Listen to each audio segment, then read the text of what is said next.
चलो आज आम देखी विजयपुर अंत पूजार प्रिपेरेसन केते दूर गलान।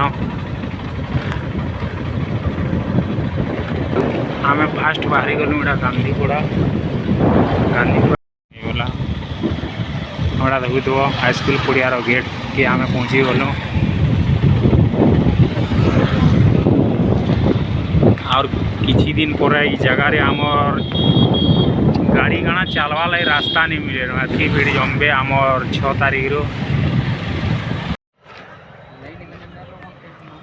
चलो मीना बजार देखो ये वर्ष 100 वर्ष रू बड़ मीना बजार आसीजे आमर 24 बगीर लहटी दुली आसीजे सबकू बड़ लहटी दुली आम ब्रेक डांस इे अच्छे।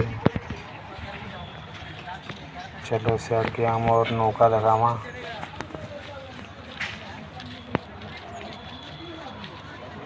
यार देखी तो दुकान बाजार वाले इटा सब पाल टोना टोनी करूँ सेटअप सब इटा रेडी होवार के जाऊँ 5 तारीख चालू हो बोले तो जल्दी जल्दी कामटा सारी बस। यहाँ देखो आम नौका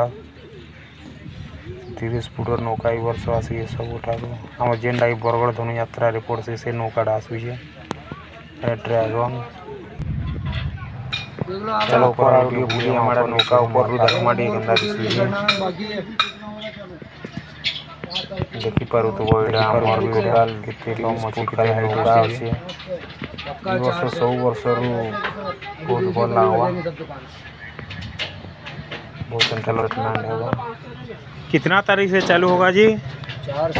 4 तारीख से चालू होगा। चलो दागर के पोजरा में